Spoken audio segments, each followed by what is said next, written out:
Sri Dāmodara Jananī by Shivaram Swami. Maṅgalācaraṇa. O Goddess, whose merciful glance is sought after by personified fame, honor, and reputation, whose spiritual wealth is unmatched by leading demigods, liberated souls, and perfected devotees. O Yashoda Devi, I offer my respectful obeisances unto you. May the breeze created by this narration of your glories carry my way a few particles of sparkling Chintamani dust from your lotus feet, and may that dust fulfill my desire to serve your precocious son and his beloved in a very special way.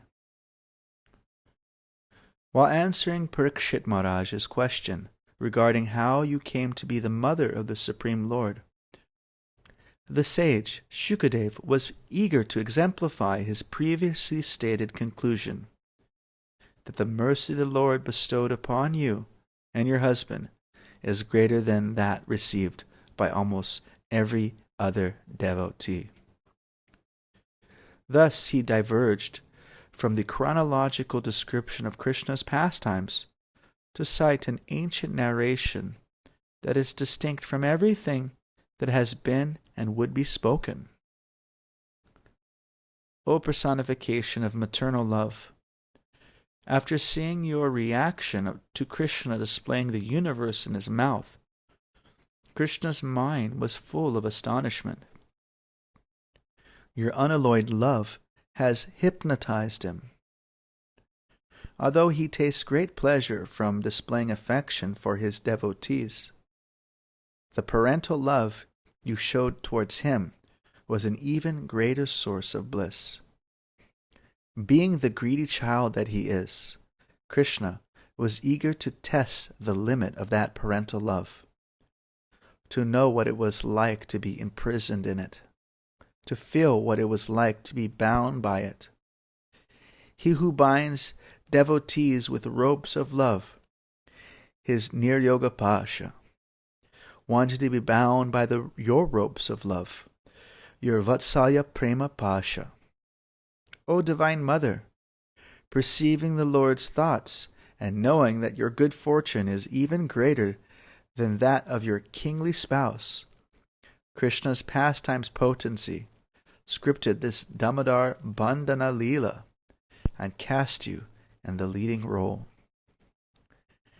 Being in full agreement with this plan and in awe of your devotion, although he remains infinite, without beginning or end, Krishna allowed you to tie him up for the insignificant offense of stealing yogurt and milk.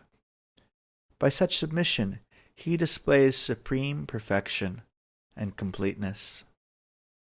O Mother, just see, your son who, with the laws of karma and dharma, bind those engulfed in theft, anger, and deceit, and makes them cry, has now become implicated in those same misdeeds and bound by your ropes.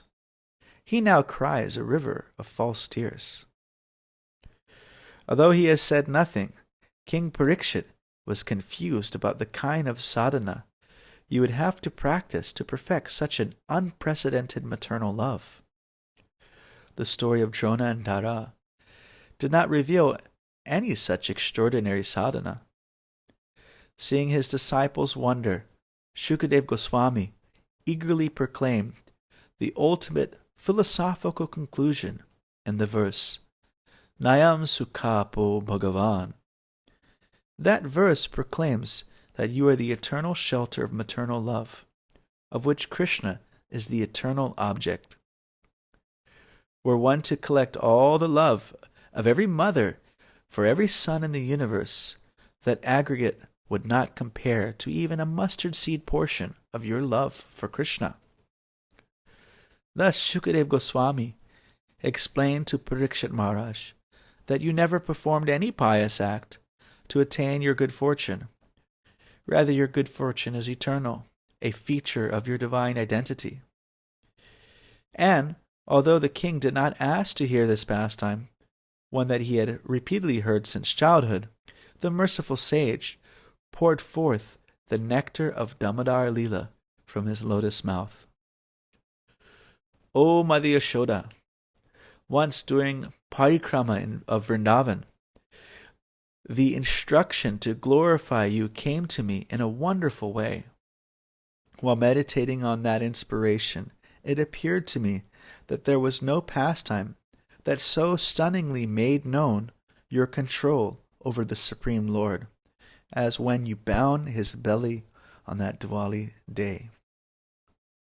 Like a child who sets sail across the ocean in a raft, I began this effort of praising your devotion with my paltry skills.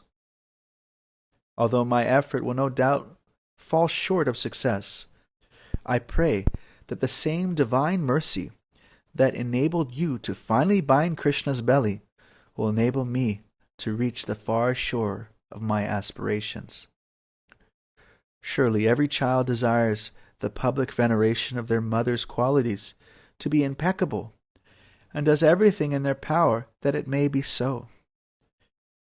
May a certain suckling prince, whose cloud-blue body is tarnished with dust, whose face is streaked with tears, whose belly is tied to a grinding mortar, but whose heart is overflowing with astonishment at his mother's love, enable me to succeed in this composition.